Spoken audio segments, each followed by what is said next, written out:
उसको ब्रह्मा जी ने वरदान दिया था कि उसे कोई देवता या राक्षस नहीं मार सकता, उसे केवल एक मनुष्य ही मार सकता है। उसने भगवान शिव को अपनी नगरी में ले जाने के लिए कैलाश पर्वत के साथ ही उठा लिया था। जी हाँ, हम बात कर रहे हैं एक समय में तीनों लोगों पर राज करने वाले दशानन की, यानी कि रावण की। आज की वीडियो में हम आपको रावण से जुड़ी कुछ ऐसी बातें बताएंगे जिनके बारे में आज तक आपको किसी ने नहीं बताया होगा। वीडियो शुरू करने से पहले अगर अभी तक आपने हमारे चैनल अनोखी दुनिया को सब्सक्राइब नहीं किया है तो जल्दी से कर लीजिए और कमेंट्स में जय श्री राम जरूर लिखें। रावण को जितना उसके अहंकार और जिद के लिए याद किया जाता है उतना ही उसको तपस्वी और ज्ञानी भी कहा जाता है। रावण की एक खासियत थी कि वो एक से बढ़कर एक शक्तिशाली योद्धाओं को हराकर उनके साम्राज्य को अपनी मुट्ठी में कर लेता था और ऐसी ही कई जंगों को जीतने के बाद रावण ने अपने साम्राज्य को बहुत ही ज्यादा शक्तिशाली बना लिया था।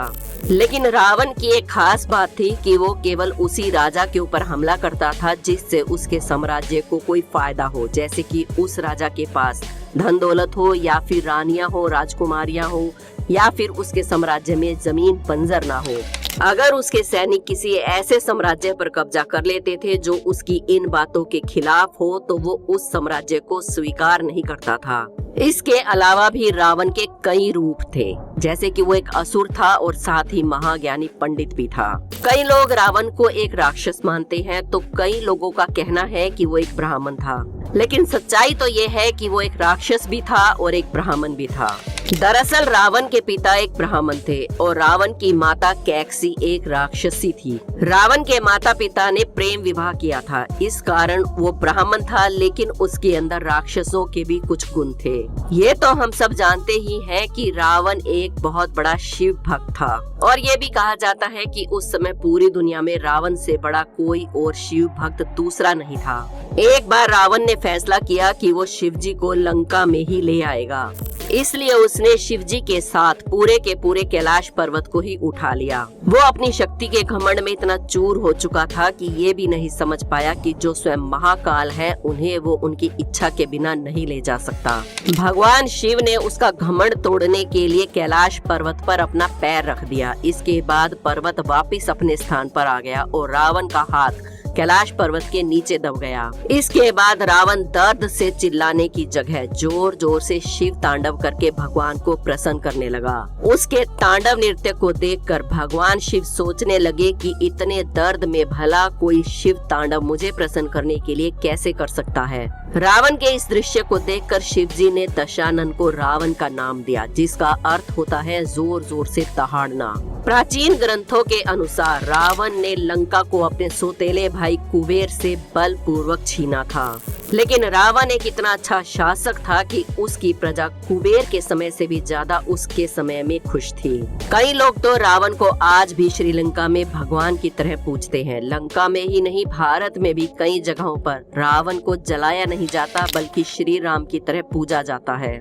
उन्हीं में से एक मंदिर कानपुर में स्थित कैलाश मंदिर भी है, जो सिर्फ दशहरे के दिन ही खुलता है और जैसे ही रावण को जलाया जाता है फिर से मंदिर को बंद कर दिया जाता है और फिर इस मंदिर को अगले दशहरे पर ही खोला जाता है। रावण इतना ज्यादा ज्ञानी था कि उसके पास सभी प्रकार के शास्त्रों और वेदों का ज्ञान था। उसके 10 मायावी सर उसकी अद्भुत शक्ति को दर्शाते हैं। अपने इसी ज्ञान के आधार पर उसने कई ग्रंथ और किताबें लिखी। उन्हीं किताबों में से एक किताब है लाल किताब। इस किताब में रावण ने जितनी भी बातें लिखी थी वो सारी बातें आज बिल्कुल सच होती नजर आ रही हैं। इस किताब में सामुद्रिक शास्त्र, हस्तरेखा और जन्म कुंडली के बारे में विस्तार से लिखा गया है। लेकिन आजकल कुछ जादू टोना करने वाले ढोंगी बाबा इस किताब के नाम पर लोगों को लूटते हैं और उनको बेवकूफ बनाते हैं। रावण के ज्ञान का अंदाजा आप इसी बात से लगा सकते हैं कि रावण के बेटे मेघनाथ का जन्म होने वाला था तब रावण ने सभी ग्रहों को 11वें स्थान पर विराजमान होने का आदेश दिया था, क्योंकि रावण जानता था कि ऐसा करने से उसका बेटा अमर हो जाएगा। लेकिन शनि देव ने अंतिम क्षणों में अपनी चाल बदल ली और वो 12वें स्थान पर जाकर बैठ गए। इसी के चलते क्रोध में आकर रावण ने शनि देव को अपना बंदी बना लिया। रावण ने न केवल शनि देव को बल्कि इंद्र देव को भी एक बार अपना बंदी बना लिया था, और इतना ही नहीं, रावण ने एक बार स्वयं यमराज को भी युद्ध के लिए ललकारा था। रावण के पास कई पुष्पक विमान थे, जबकि उस समय किसी भी राजा के पास एक भी पुष्पक विमान नहीं था, और ये पुष्पक विमान उसने अपने सौतेले भाई कुबेर से हथियाए थे।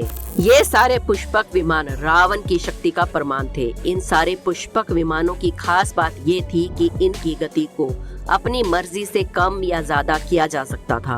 आपको बता दें कि इन विमानों के लिए रावण ने 4 हवाई अड्डे बनाए थे। पहला हवाई अड्डा था तोडुपोलाकांडा, दूसरे का नाम था गुरुलुपोथा, तीसरा वारियापोला और चौथा उस्सानगोड़ा। चौथे हवाई अड्डे उस्सानगोड़ा को तो हनुमान जी ने लंका दहन के समय जला दिया था। इस प्रकार की कथा कई बार सुनने को मिलती है। रावण अमर होना चाहता था, और अमर होने के बाद पूरी दुनिया पर राज करने के साथ पूरे ब्रह्मांड में सिर्फ राक्षस राज फैलाना चाहता था। अमर होने के लिए रावण ने ब्रह्मा जी की घोर तपस्या की। रावण की कई वर्षों की तपस्या के बाद ब्रह्मा जी प्रकट हुए और उससे वरदान मांगने के लिए कहा। जब रावण ने अमरता का वरदान मांगा तो ब्रह्मा जी ने कहा कि तुम्हारी जान तुम्हारी नाभि में होगी। लेकिन रावण इतने से भी संतुष्ट नहीं था। उसने ब्रह्मा जी से वरदान मांगा कि कोई भी देवता या राक्षस उसे ना मार पाए। ब्रह्मा जी ने उसे वरदान देते हुए कहा कि राक्षस और देवता तो तुम्हें नहीं मार पाएंगे, लेकिन एक साधारण मनुष्य तुम्हें मार सकेगा।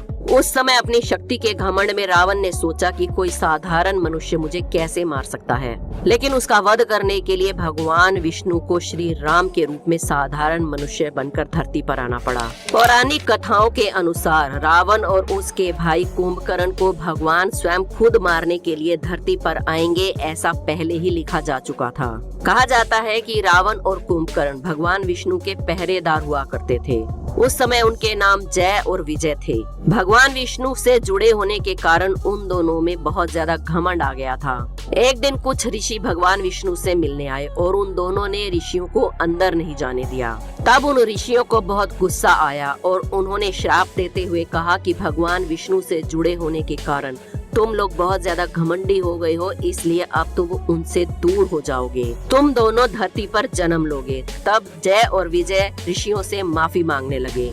तभी वहाँ भगवान विष्णु आ गए। उन्होंने कहा कि ऋषियों के श्राप के कारण तुम्हें धरती पर तो जन्म लेना ही पड़ेगा, लेकिन मैं धरती पर आकर तुम दोनों को मोक्ष दिलाऊंगा, जिससे तुम अपने स्थान पर वापिस आ जाओगे। उसके बाद जय और विजय रावण और कुंभकर्ण के रूप में धरती पर पैदा हुए और भगवान विष्णु ने श्री राम का अवतार लेकर दोनों को मोक्ष दिया।